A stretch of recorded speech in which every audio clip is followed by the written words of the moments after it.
भारत माता की। भारत माता की। मेरे प्यारे देशवासियों, मेरे परिवारजन, आज वो शुभ घड़ी है जब हम देश के लिए मर मिटने वाले, देश की आजादी के लिए अपना जीवन समर्पित करने वाले, आजीवन संघर्ष करने वाले,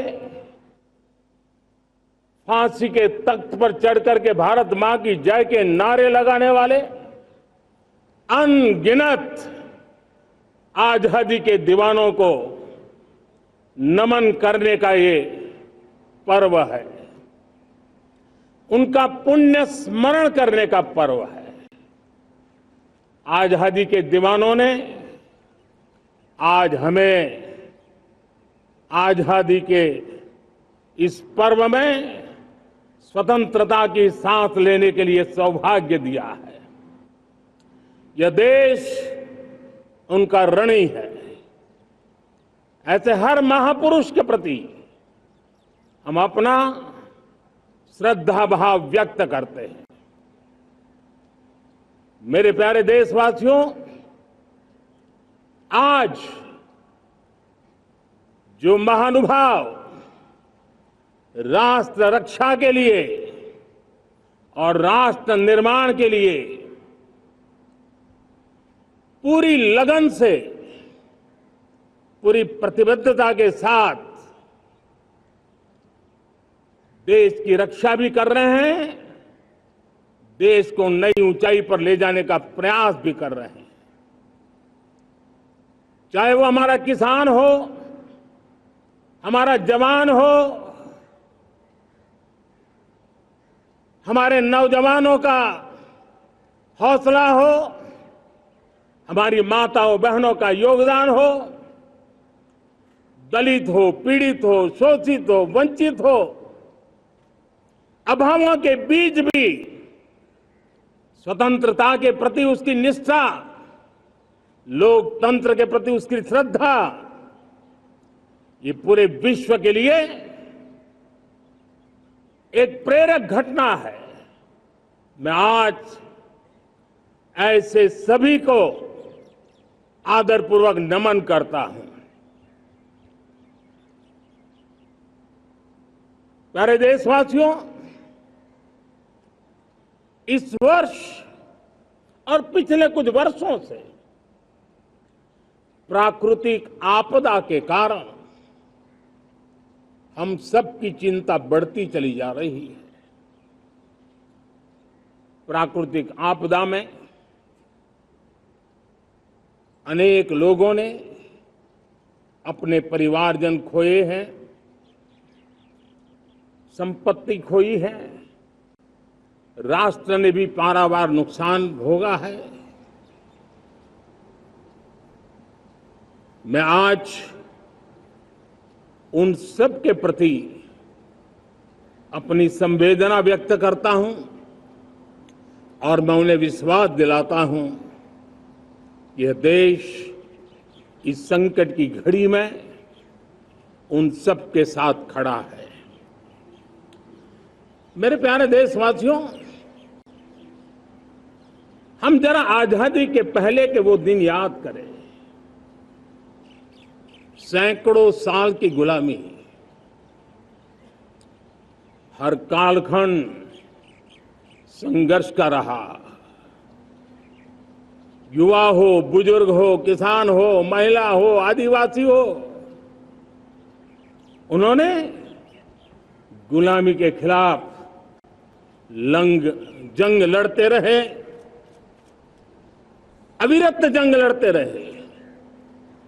इतिहास गवाह है कि 1857 के स्वतंत्रता संग्राम जिसको हम याद करते हैं, उसके पूर्व भी हमारे देश के कई आदिवासी क्षेत्र थे जहां आजादी का जंग लड़ा जाता था। साथियों, गुलामी का इतना लंबा कालखंड,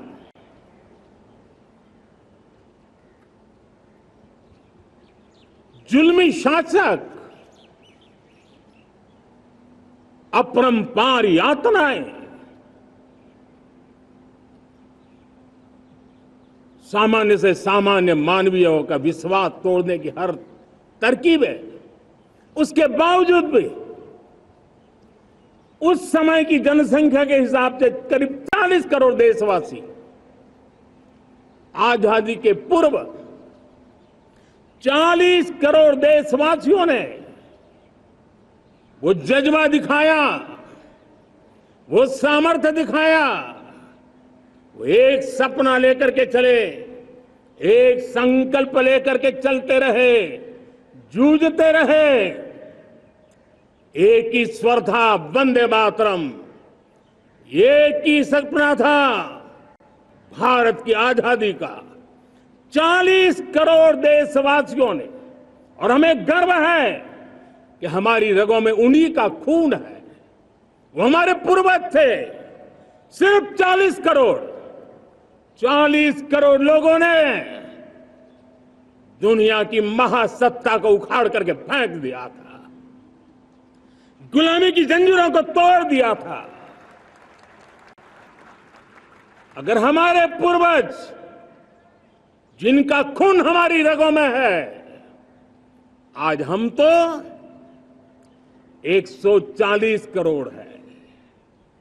अगर 40 करोड़ गुलामी की बेड़ियों को तोड़ सकते हैं, अगर 40 करोड़ आजादी के सपने को पूर्ण कर सकते हैं, आजादी लेकर के रह सकते हैं, तो 140 करोड़ देश के मेरे नागरिक, 140 करोड़ मेरे परिवारजन अगर संकल्प लेकर के चल पड़ते हैं, एक दिशा निर्धारित करके चल पड़ते हैं, कदम से कदम मिलाकर, कंधे से कंधा मिलाकर अगर चल पड़ते हैं, तो चुनौतियां कितनी भी क्यों ना हो, अभाव की मात्रा कितनी ही तीव्र क्यों ना हो, संसाधनों के लिए जूझने की नौबत हो तो भी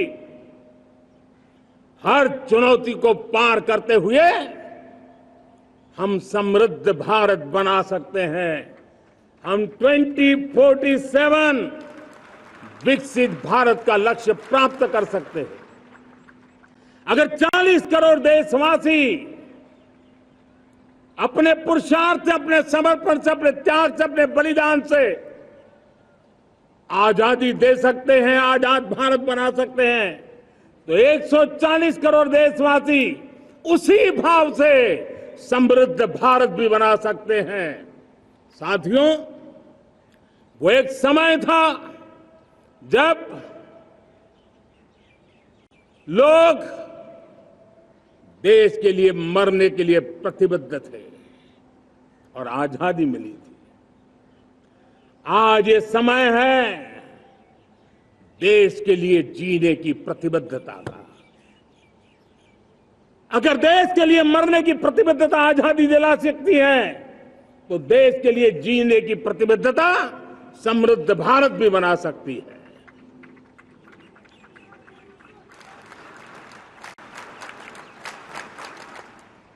साथियों,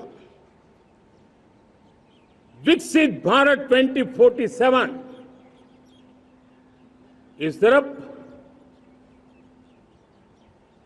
भाषण के शब्द नहीं है। इसके पीछे कठोर परिश्रम चल रहा है। देश के कोटि कोटि जनों के सुझाव लिए जा रहे हैं और हमने देशवासियों से सुझाव मांगे। और मुझे प्रसन्नता है कि मेरे देश के करोड़ों नागरिकों ने विकसित भारत 2047 के लिए अनगिनत सुझाव दिए हैं। हर देशवासी का सपना उसमें प्रतिबिंबित हो रहा है। हर देशवासी का संकल्प उसमें झलकता है। युवा हो, बुजुर्ग हो, गांव के लोग हो, शहर के लोग हो, किसान हो, कामदार हो, दलित हो, आदिवासी हो, पहाड़ों में रहने वाले लोग हो, जंगल में रहने वाले लोग हो, शहरों में रहने वाले लोग हैं, हर किसी ने 2047 में जब देश आजादी का 100 साल मनाएगा तब तक विकसित भारत के लिए अनमोल सुझाव दिए हैं। और मैं जब इन सुझावों को देखता था मेरा मन प्रसन्न हो रहा था। उन्होंने क्या लिखा? कुछ लोगों ने कहा कि दुनिया का स्किल कैपिटल बनाने का सुझाव हमारे सामने रखा। 2047 विकसित भारत के लिए कुछ लोगों ने भारत को मैन्युफैक्चरिंग का ग्लोबल हब बनाने के लिए सुझाव दिया।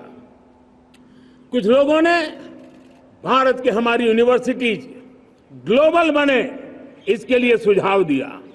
कुछ लोगों ने यह भी कहा कि क्या आजादी के इतने सालों के बाद हमारा मीडिया ग्लोबल नहीं होना चाहिए।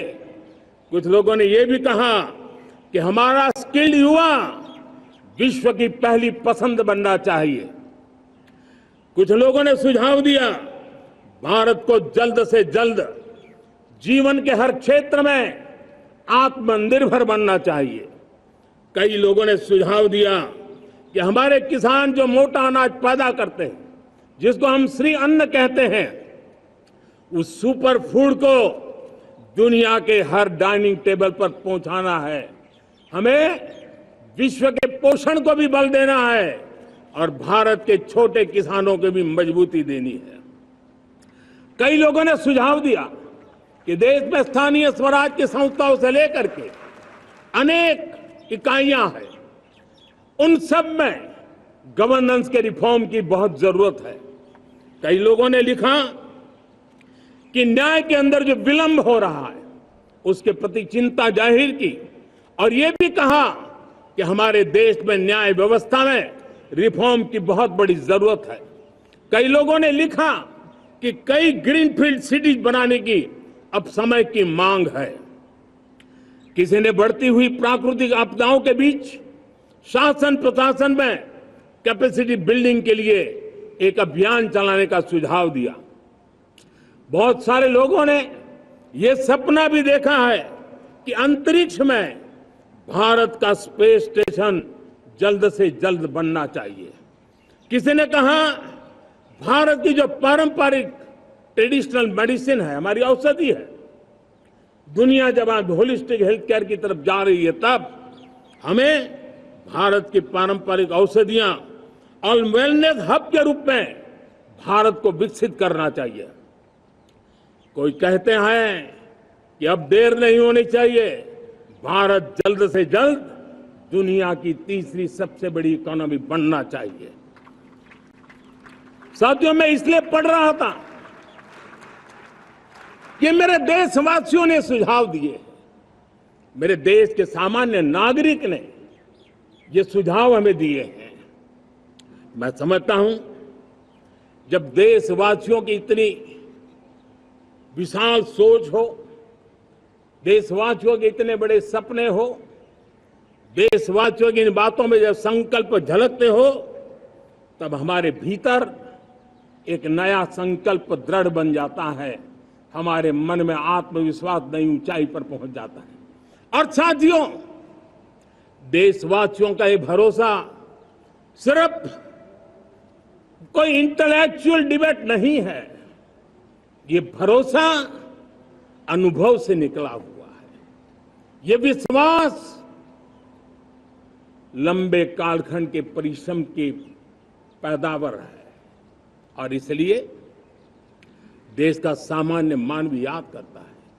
जब लाल किले से कहा जाता है कि हिंदुस्तान के 18,000 गांवों में समय सीमा में बिजली पहुंचाएंगे और वो काम हो जाता है, तब भरोसा मजबूत हो जाता है।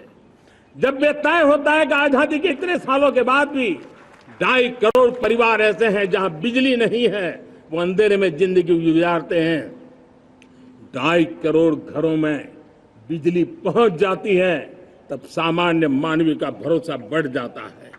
जब लालकिले से स्वच्छ भारत की बात कही जाए, तब इस देश के अग्रिम हरोर पंक्ति में बैठे हुए लोग हो, गांव के लोग हो, गरीब बस्ती में रहने वाले लोग हो, छोटे छोटे बच्चे हो, हर परिवार के अंदर स्वच्छता का वातावरण बन जाए, स्वच्छता की चर्चा हो, स्वच्छता के संदर्भ में एक दूसरे को रोक टोकने का निरंतर प्रयास चलता रहे। मैं समझता हूं कि ये भारत के अंदर आई हुई नई चेतना का प्रतिबिंब है। जब देश के सामने लाल किले से कहा जाए कि आज हमारे परिवारों में 3 करोड़ परिवार ऐसे हैं जिनके घर में नल से जल मिलता है, आवश्यक है हमारे इन परिवारों को पीने का शुद्ध पानी पहुंचे। जल जीवन मिशन के तहत इतने कम समय में नए 12 करोड़ परिवारों को जल जीवन मिशन के तहत नल से जल पहुंच रहा है। आज 15 करोड़ परिवार इसके लाभार्थी बन चुके हैं। हमारे कौन लोग वंचित थे इन व्यवस्थाओं से, कौन पीछे रह गए थे? समाज के अग्रिम पंक्ति के लोग इसके लिए अभाव में नहीं जीते थे। मेरे दलित, मेरे पीड़ित, मेरे शोषित, मेरे आदिवासी भाई बहन, मेरे गरीब भाई बहन, मेरे झुग्गी झोपड़ी में जिंदगी गुजारने वाले लोग, वही तो इन चीजों के अभाव में जी रहे थे। हमने अनेक ऐसे प्राथमिक आवश्यकताओं की पूर्ति के लिए जो प्रयास किया और उसका परिणाम हमारे इन सारे समाज के बंधुओं को मिला है। हमने वोकल फॉर लोकल का मंत्र दिया। आज मुझे खुशी है कि वोकल फॉर लोकल ने अर्थतंत्र के लिए एक नया मंत्र बन गया है। हर डिस्ट्रिक्ट अपनी पैदावार के लिए गर्व करने लगा है। 1 डिस्ट्रिक्ट 1 प्रोडक्ट का माहौल बना है। अब 1 डिस्ट्रिक्ट 1 प्रोडक्ट को 1 डिस्ट्रिक्ट का 1 प्रोडक्ट एक्सपोर्ट कैसे हो, उस दिशा में हर जिले सोचने लगे हैं। रिन्यूएबल एनर्जी का संकल्प लिया था। G20 समूह के देशों ने जितना किया है उससे ज्यादा भारत ने किया है, और भारत ने ऊर्जा के क्षेत्र में आत्मनिर्भर बनने के लिए, ग्लोबल वार्मिंग की चिंताओं से मुक्ति पाने के लिए हमने काम किया है। साथियों, देश गर्व करता है आज जब फिनटेक की सफलता को लेकर पूरा विश्व भारत से कुछ सीखना समझना चाहता है, तब हमारा गर्व और बढ़ जाता है। साथियों, हम कैसे भूल सकते हैं कोरोना के वो संकट काल। विश्व में सबसे तेज गति से करोड़ों लोगों को वैक्सीनेशन का काम हमारे इसी देशों में हुआ। यही देश हैं जो कभी आतताई आतंकवादी हमें आकर के मार के चले जाते थे। जब देश की सेना सर्जिकल स्ट्राइक करती है, जब देश की सेना एयर स्ट्राइक करती है, तो देश के नौजवानों का सीना ऊंचा हो जाता है, तन जाता है, गर्व से भर जाता है। और यही बातें हैं जो आज 140 करोड़ देशवासियों का मन गर्व से भरा हुआ है, आत्मविश्वास से भरा हुआ है। साथियों, इन सारी बातों के लिए एक सुविचारित प्रयास हुआ है। रिफॉर्म की परंपरा को सामर्थ्य दिया गया है। नक्कर तरीकों के, नक्कर लक्ष्य को लेकर के, और जब राजनीतिक नेतृत्व की संकल्प शक्ति हो, दृढ़ विश्वास हो, जब सरकारी मशीनरी उसको लागू करने के लिए समर्पण भाव से जुट जाती है, और जब देश के हर नागरिक उस सपने को पूरा करने के लिए, जन भागीदारी करने के लिए, जन आंदोलन बनाने के लिए आगे आता है, तब हमें निश्चित परिणाम मिलता ही रहता है।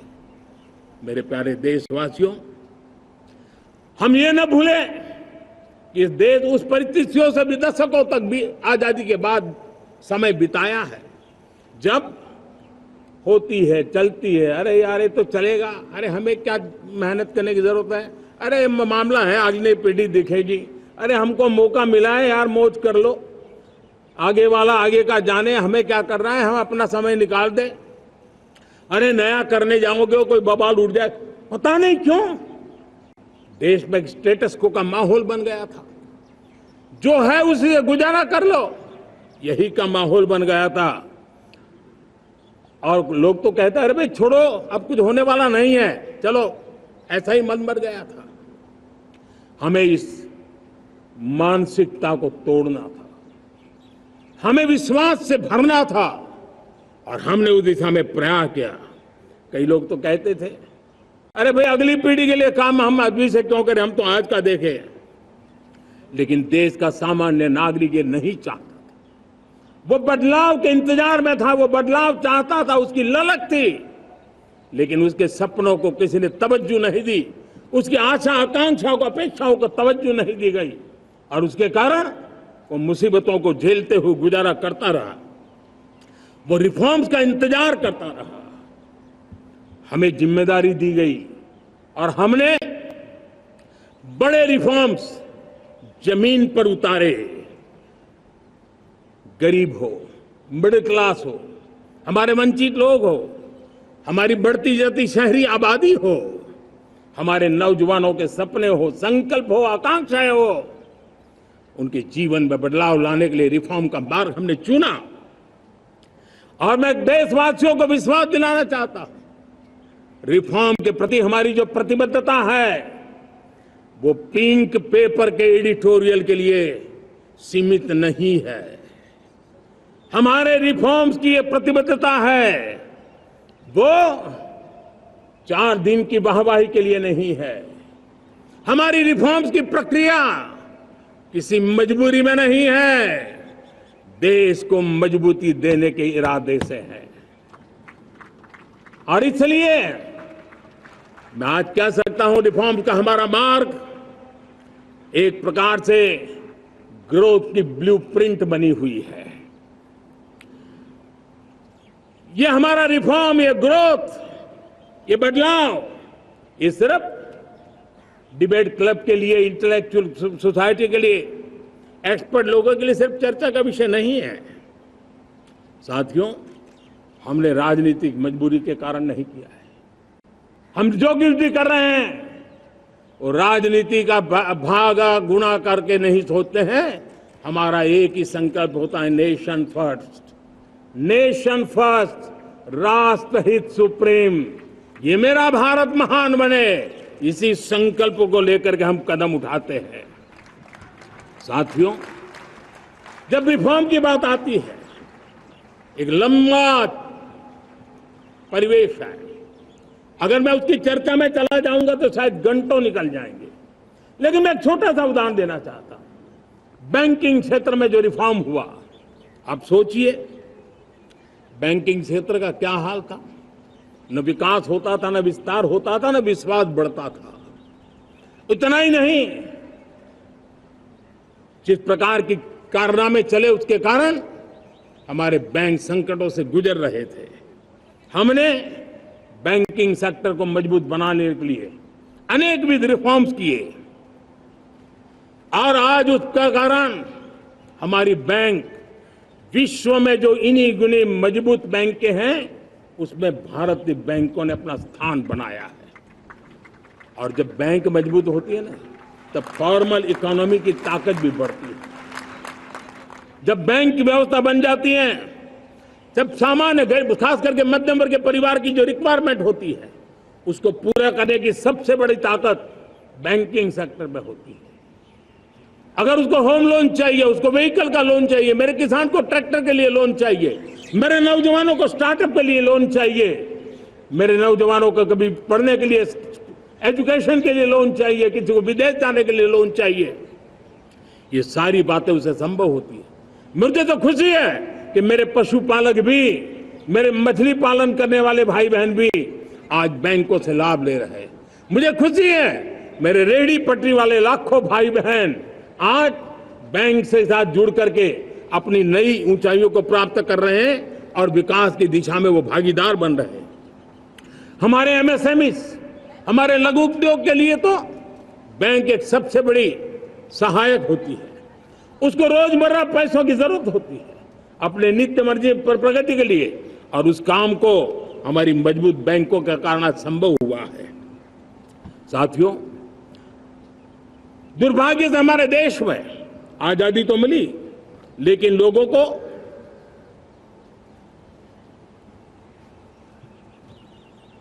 एक प्रकार से माई बाप कल्चर से गुजरना पड़ा।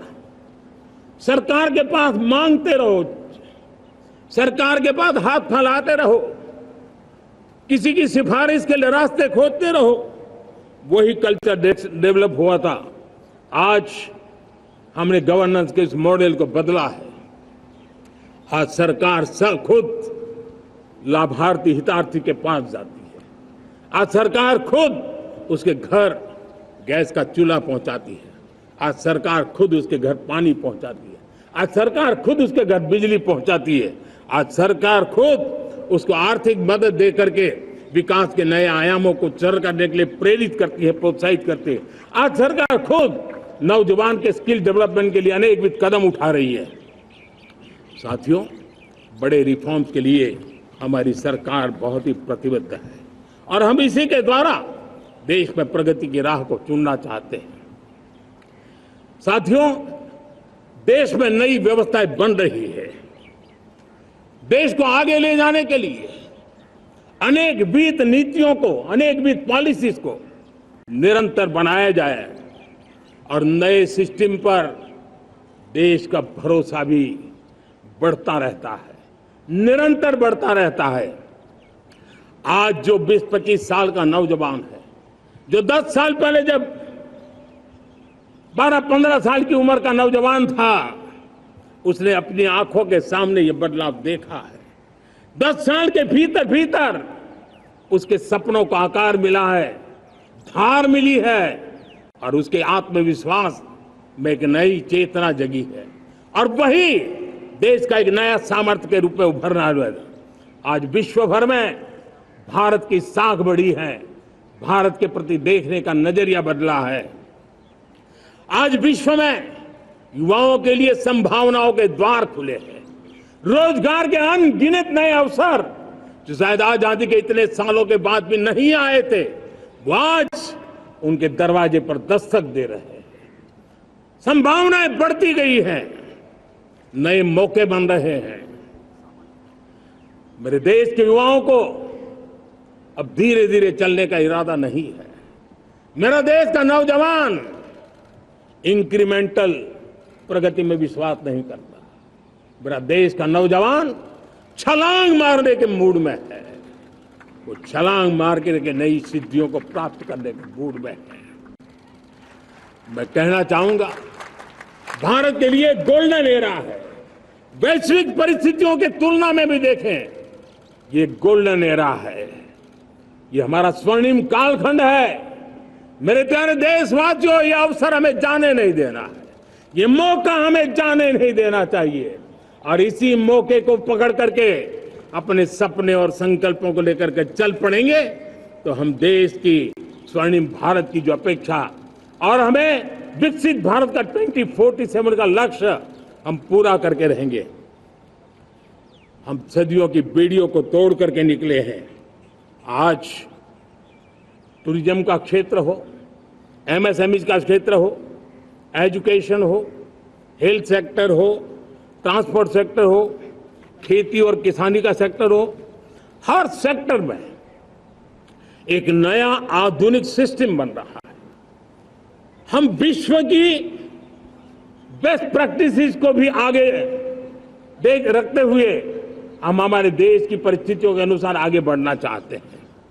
हर सेक्टर में आधुनिकता की जरूरत है, नएपन की जरूरत है, टेक्नोलॉजी को जोड़ने की जरूरत है और हर सेक्टर में हमारी नई नीतियों के कारण इन सारे क्षेत्रों में एक नया सपोर्ट मिल रहा है, नई ताकत मिल रही है।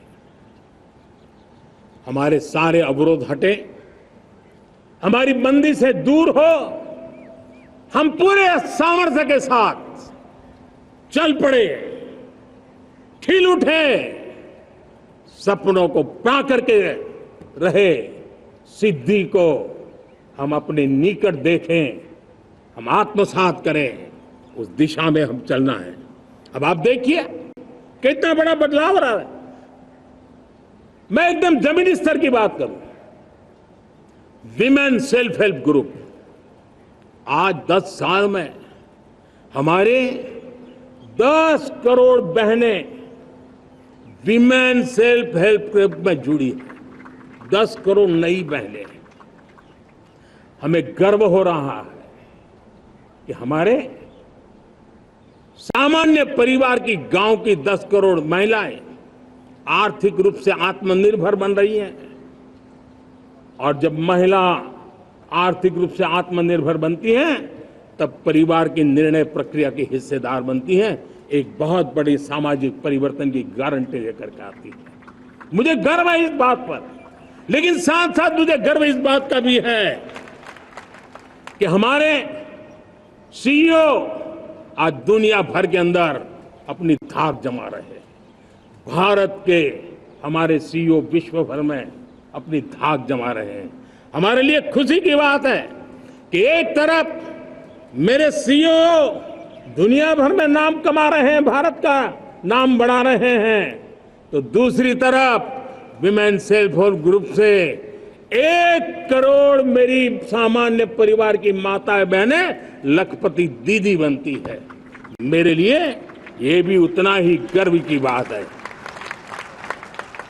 अब हमने सेल्फ हेल्प ग्रुप को 10 लाख रुपए से 20 लाख रुपए देने का निर्णय किया है। अब तक 9 लाख करोड़ रुपए बैंकों के माध्यम से हमारे इन विमेन सेल्फ हेल्प ग्रुप को मिले हैं और जिसकी मदद से वो अपने अनेकविध कामों को बढ़ावा रहे हैं। मेरे साथियों, मेरे नौजवान इस तरफ ध्यान दें। स्पेस सेक्टर एक फ्यूचर है हमारे साथ जुड़ा हुआ, एक महत्वपूर्ण पहलू है। हम उस पर भी बल दे रहे हैं। हमने स्पेस सेक्टर में बहुत रिफॉर्म किए हैं। जिन बंधनों में हमने स्पेस सेक्टर को बांध के रखा था उसे हमने खोल दिया है। आज सैकड़ों स्टार्टअप्स स्पेस के सेक्टर में आ रहे हैं। वाइब्रेंट बनता जाता हमारा स्पेस सेक्टर भारत को एक शक्तिशाली राष्ट्र बनाने का एक महत्वपूर्ण अंग है और हम इसको दूर की सोच के साथ मजबूती दे रहे हैं। आज private satellite, private rocket launch हो रहे हैं। ये गर्व की बात है।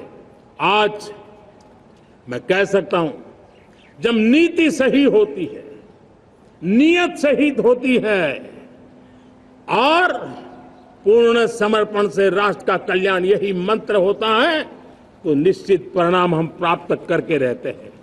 मेरे प्यारे देशवासियों, आज देश में नए अवसर बने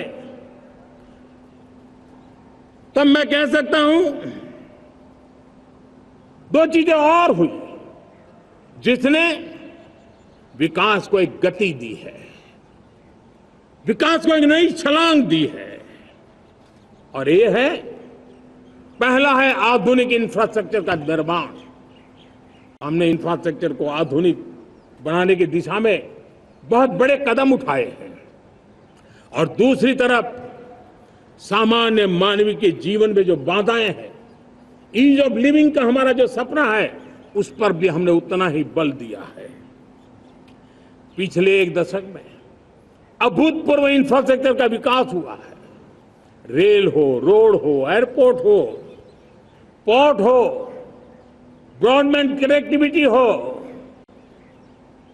गांव गांव नए स्कूल बनाने की बात हो, जंगलों में स्कूल बनाने की बात हो, दूर सुदूर इलाकों में अस्पताल बनाने की बात हो, आरोग्य मंदिर बनाने की बात हो, मेडिकल कॉलेजों का काम हो, आयुष्मान आरोग्य मंदिरों का निर्माण चलता हो, 60,000 से ज्यादा अमृत सरोवर बने हो, 2 लाख पंचायतों तक ऑप्टिकल फाइबर नेटवर्क पहुंचा हो, नहरों का एक बहुत बड़ा जाल बिछाया जा रहा हो, 4 करोड़ पक्के घर बनना, गरीबों को एक नया आश्रय मिलना, 3 करोड़ नए घर बनाने के संकल्प के साथ आगे बढ़ने की हमारी कोशिश हो। हमारा पूर्वी भारत, नॉर्थ ईस्ट, उसका इलाका आज इंफ्रास्ट्रक्चर के लिए जाने जाना लगा है। और हमने ये जो कायाकल्प किया है, उसका सबसे बड़ा लाभ समाज के उन वर्गों तक हम पहुंचे हैं जो ग्रामीण सड़कें वहां बनी है जिनकी तरफ कोई देखता नहीं था, जिस इलाकों को नहीं देखता था, जिन गांवों को नहीं देखता था। दलित हो, पीड़ित हो, शोषित हो, वंचित हो, पिछड़े हो, आदिवासी हो, जंगल में रहने वाले हो, दूर सुदूर पहाड़ों में रहने वाले हो, सीमावर्ती स्थान पर रहने वाले हो, हमने उनकी आवश्यकता की पूर्ति की है। हमारे मछुआरे भाई बहनों की आवश्यकताओं को पूरा करना, हमारे पशुपालकों के जीवन को बदलना, एक प्रकार से सर्वांगीण विकास का प्रयास हमारी नीतियों में रहा, हमारी नीयत में रहा है, हमारे रिफॉर्म में रहा है, हमारे कार्यक्रमों में रहा है, हमारी कार्यशैली में रहा है। और उस सबसे बड़ा लाभ मेरे युवाओं को होता है। उनको नए नए अवसर मिलते हैं, नए नए क्षेत्र में कदम रखने का उसके लिए संभावनाएं बन जाती है, और वही तो सबसे ज्यादा रोजगार दे रहा है। और सबसे ज्यादा रोजगार प्राप्त करने का अवसर इन्हीं समय में उनको मिला है। हमारा जो मध्यम वर्गीय परिवार है, मध्यम वर्गीय परिवार को क्वालिटी ऑफ लाइफ, वो स्वाभाविक उसकी अपेक्षा रहती है। वो देश के लिए बहुत देता है, तो देश का भी दायित्व है कि उसकी जो क्वालिटी ऑफ लाइफ में जो उसकी अपेक्षाएं हैं, सरकार की कठिनाइयों से मुक्ति की उसकी जो अपेक्षाएं हैं, उसको पूर्ण करने के लिए हम निरंतर प्रयास करते हैं। और मैंने तो सपना देखा है कि 2047 जब विकसित भारत का सपना होगा, तो उसकी एक इकाई ये भी होगी कि सामान्य मानव के जीवन में सरकार की दखलें कम हो, जहां सरकार की जरूरत हो वहां अभाव न हो, और जहां सरकार की बेकारण प्रभाव भी न हो, इस प्रकार की व्यवस्था पर हम प्रतिबद्ध हैं। मेरे प्यारे देशवासियों, हम छोटी छोटी जरूरतों पर भी ध्यान देते हैं, हम छोटी छोटी आवश्यकताओं पर ध्यान देते हैं और उसको लेकर हम चलते हैं। चाहे हमारे गरीब का घर का चूल्हा जलता रहे, गरीब की मां को कभी आंसू पी करके सोना न पड़े, और इसके लिए मुफ्त इलाज की योजना हमारी चल रही है। बिजली, पानी, गैस अब सैचुरेशन के मूड पर है, और जब हम सैचुरेशन की बात करते हैं वो 100% होता है। जब सैचुरेशन होता है तो उसको जातिवाद का रंग नहीं लगता है। जब सैचुरेशन होता है तो उसमें पांथिकता का रंग नहीं लगता है। जब सैचुरेशन का मंत्र होता है तब सच्चे अर्थ में सबका साथ सबका विकास का मंत्र साकार होता है। लोगों के जीवन में सरकार की दखल कम हो, उस दिशा में हमने हजारों कंप्लायंसेस के लिए सरकार सामान्य मानवी पर बोझ डालती थी, उन सारे कंप्लायंसेस को दूर किया। हमने देशवासियों के लिए 1,500 से ज्यादा कानूनों को खत्म कर दिया, ताकि कानूनों की जंजाल के अंदर देशवासियों को फंसना न पड़े। हमने छोटी छोटी गलतियों के कारण ऐसे कानून बने थे, उनको जेल में अंदर धकेल दिया जाए। हमने उन छोटे छोटे कारणों से जेल जाने के जो परंपराएं थी, उन सारे कानूनों को नष्ट कर दिया, और उसको कानूनों को जेल भेजने के प्रावधान को व्यवस्था से बाहर कर दिया है।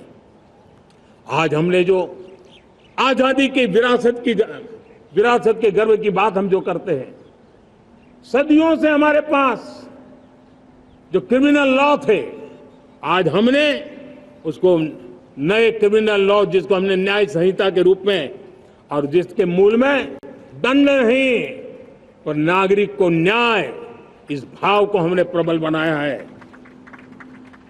ईज ऑफ लिविंग बनाने के लिए देशव्यापी मिशन में काम करे। हर लेवल पर मैं सरकार के प्रतिनिधियों का आह्वान करता हूं। मैं जनप्रतिनिधि, वो किसी भी दल के क्यों न हो, किसी भी राज्य के क्यों न हो, सबसे आग्रह करता हूं कि हमने एक मिशन मोड में ईज ऑफ लिविंग के लिए कदम उठाने चाहिए। मैं हमारे युवाओं को, प्रोफेशनल्स को, सबको मैं कहना चाहता हूं, आप अपने स्थान पर जहां पर आपको छोटी छोटी दिक्कतें होती है, आप उसके सॉल्यूशन को लेकर के सरकार को चिट्ठी लिखते रहिए। सरकार को बताइए कि बिना कारण की कठिनाइयां है, उसको दूर करने से कोई नुकसान नहीं है। मैं पक्का मानता हूं आज सरकारें संवेदनशील है। हर सरकार, स्थानीय स्वराज की संस्था होगी या राज्य सरकार होगी या केंद्र सरकार होगी, उसको तवज्जो देगी। गवर्नेंस में रिफॉर्म्स, ये हमें विकसित भारत 2047 के सपने के लिए हमने उसको जोर लगा करके आगे बढ़ाना होगा, ताकि सामान्य मानवी के जीवन में अवकाश ही अवकाश पैदा हो, रुकावटें खत्म ही खत्म होती चली जाए। नागरिकों का डिग्निटी ऑफ सिटीजन, नागरिकों के जीवन में सम्मान मिले। डिलीवरी के संबंध में कभी किसी को ये कहने की मोहब्बत ना आया कि ये तो मेरा हक था, मुझे मिला नहीं, उसको खोजना न पड़े। सरकार के गवर्नेंस में डिलीवरी सिस्टम को और मजबूती चाहिए। आप देखिए, देश में जब हम रिफॉर्म की बात करते हैं, आज देश में करीब करीब 3 लाख संस्थाएं काम कर रही है, चाहे पंचायत हो, नगर पंचायत हो, नगर पालिका हो, महानगर पालिका हो, यूटी हो, स्टेट हो, डिस्ट्रिक्ट हो, केंद्र, छोटी मोटी 3 लाख करीब करीब इकाइयां हैं। अगर ये हमारे 3 लाख इकाइयों को मैं आज आह्वान करता हूं कि अगर आप साल में अपने स्तर पर जिन चीजों की जरूरत है सामान्य मानव के लिए 2 रिफॉर्म करें, ज्यादा नहीं कह रहा हूं मेरे साथियों, एक पंचायत हो, एक राज्य सरकार हो, कोई विभाग हो, सिर्फ 1 साल में 2 रिफॉर्म और उसको जमीन पर उतारें। आप देखिए, हम देखते ही देखते 1 साल में करीब करीब 25-30 लाख रिफॉर्म कर सकते हैं। जब 25-30 लाख रिफॉर्म हो जाए तब सामान्य मानवी का विश्वास कितना बढ़ जाएगा, उसकी शक्ति राष्ट्र को नई ऊंचाई पर ले जाने में कितनी काम आएगी। और इसलिए हम अपने स्तर पर होती है चलती से मुक्ति पाकर के बदलावों के लिए आगे आए, हिम्मत के साथ आगे आए। और सामान्य मानवी की जरूरत तो छोटी छोटी जरूरत होती है, पंचायत लेवल पर भी वो मुसीबतें झेल रहा है, उन मुसीबतों से हम मुक्ति दिलाएं तो मुझे पक्का विश्वास है कि हम सपनों को पार कर सकते हैं। मेरे प्यारे देशवासियों, आज देश आकांक्षाओं से भरा हुआ है। हमारे देश का नौजवान नई सिद्धियों को चूमना चाहता है, नए नए शिखरों पर वो कदम रखना चाहता है और इसलिए हमारी कोशिश है हर सेक्टर में कार्य को हम गति दें, तेज गति दें और उसके द्वारा पहले हम हर सेक्टर में नए अवसर पैदा करें। दूसरा, ये बदलती हुई व्यवस्थाओं के लिए जो सपोर्टिव इंफ्रास्ट्रक्चर चाहिए, उन इंफ्रास्ट्रक्चर पर हम बदलाव के मजबूती देने की दिशा में काम करें। और तीसरी बात है, नागरिकों की मूलभूत सुविधाओं के विषय में हम प्राथमिकता दें, उसको बल दें। इन तीनों भारत में एक एस्पिरेशनल सोसाइटी का निर्माण किया है और उसके परिणाम स्वरूप आज समाज खुद एक विश्वास से भरा हुआ है। हमारे देशवासियों की आकांक्षा है, उनके एस्पिरेशंस, हमारे नौजवानों की ऊर्जा हमारे देश के सामर्थ्य के साथ जोड़ करके हम आगे बढ़ने की एक ललक लेकर के चल रहे हैं। मुझे विश्वास है रोजगार और स्वरोजगार नए रिकॉर्ड के अवसर पर हम काम किया है। प्रति व्यक्ति आज आय दोगुनी करने में हम सफल हुए हैं। ग्लोबल ग्रोथ में भारत का योगदान बड़ा है। भारत का एक्सपोर्ट लगातार बढ़ रहा है। विदेशी मुद्रा भंडार लगातार बढ़ा हुआ है, पहले से 2 गुना पहुंचा है। ग्लोबल संस्थानों का भारत के प्रति भरोसा बढ़ा है। मुझे विश्वास है भारत की दिशा सही है, भारत की गति तेज है और भारत के सपनों में सामर्थ्य है, लेकिन इन सबके साथ संवेदनशीलता का हमारा मार्ग हमारे लिए ऊर्जा में एक नई चेतना भरता है। मम भाव हमारे कार्य की शैली है। समभाव भी चाहिए, मम भाव भी चाहिए, उसको लेकर के हम चल रहे हैं।